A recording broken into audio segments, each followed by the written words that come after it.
Well, good morning. My name is Willie Lawson. This is fightbackmedia.com, fightbackmedia.com, fightbackmedia.com, and fightbackmediatv.com. What a day. What a day. Listen, I want you to hang on because sometime this evening, before midnight, before tomorrow, me and my friend Paul Swanson are going to come on and do what we call a Durham dump and get you up to date with all the things Durham and all the Durham report. But before we do that today, I want to make sure that you get what I just found. It is a hoot, a hoot. What a day it's been. The mayor of New York, Eric Adams, wants to revoke, after having to deal with the amount of illegal aliens in their town. He wants to revoke the city's sanctuary city status. So he's having a judge take another look at the law. Here's the article from the postmillennium.com. As New York City deals with a massive influx of illegal aliens, Mayor Eric Adams on last Thursday, was asking a judge to revisit the city's sanctuary status law. The law of sanctuary city was in place long before I became mayor. I'm following the law. As a law enforcement person, we follow the law.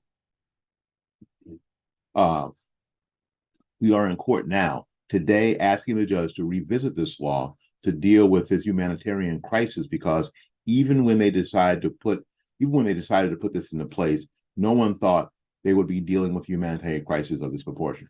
What they thought was that they could say these things and signal, virtue signal these principles.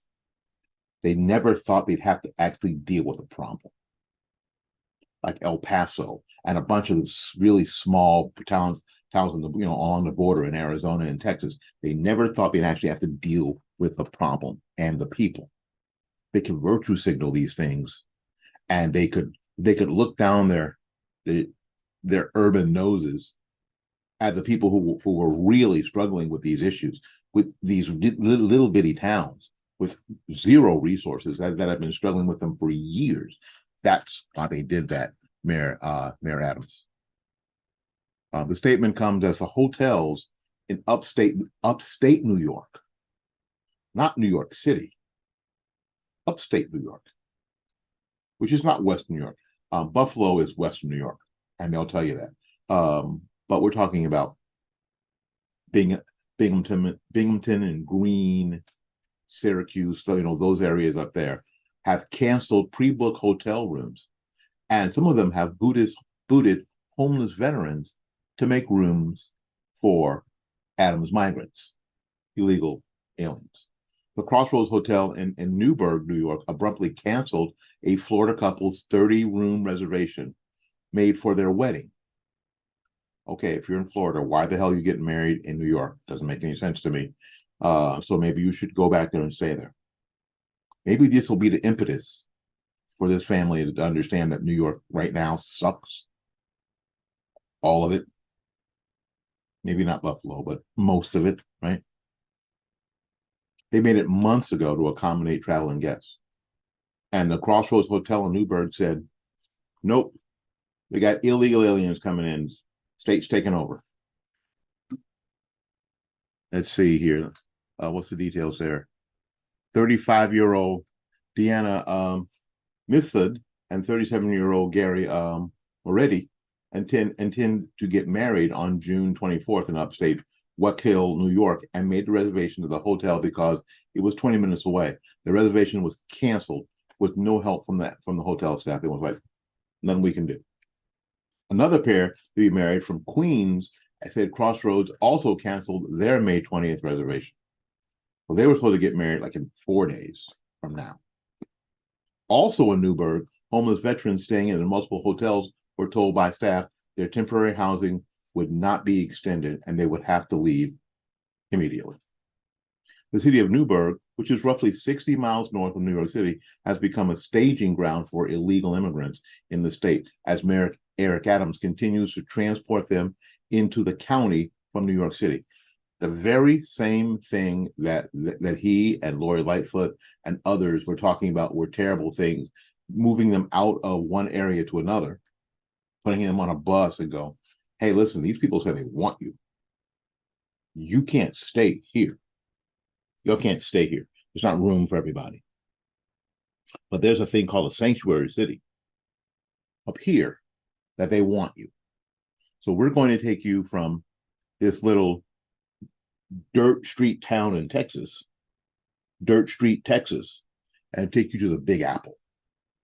What America's all about. The land of opportunity, Statue of Liberty, the whole nine. Okay? Okay.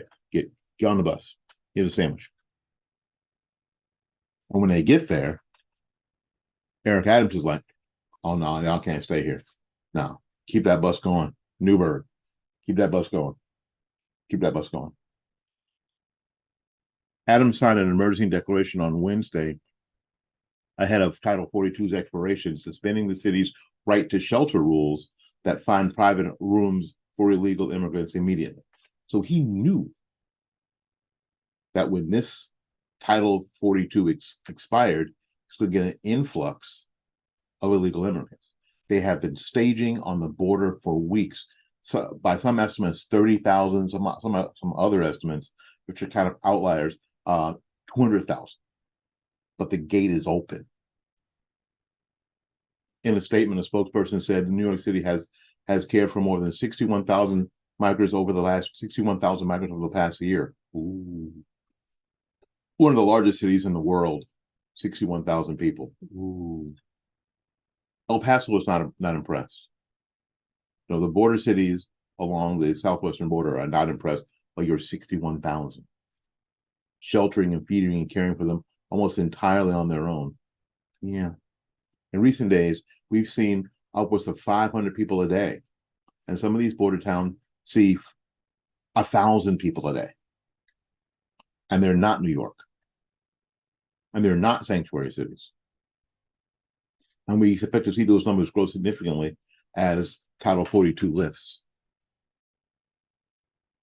No asylum-seeking family that has sought shelter from us over the past year has slept on the streets thanks to colossal efforts. But without more support from our federal and state partners, we are concerned that the worst may be yet to come, and it will. With over 130 emergency sites and 8 humanitarian relief centers already open, we have reached our limit. So if New York is saying they've reached their limit, what are these small border towns? When did they reach their limit? 10 years ago? Yes. And we talked about on the morning report this morning, and you need to check that out. Yesterday, how much, the large amount of drugs that have been seized, including some 56 pounds of fentanyl. 65 pounds of fentanyl? 56 pounds of fentanyl. Do you know how many people that can kill? It is amazing, right? It is absolutely amazing. And kind of satisfying in a weird, awful kind of way. And this is happening. If combined with what's happening in the Durham report, with what's happening in New York, it gives me hope that truth is stronger than the lie. Always has been and always will be. We got to get out of here and make room for somebody else. So again, thank you ever so much for taking some time to view us. Make sure that you like and subscribe. Go to the website, fightbackmedia.com and fightbackmediatv.com. So until we see you again, go out there and learn something, love somebody, and for goodness sakes, y'all take care of yourself. We'll see you when we see you. Bye-bye now.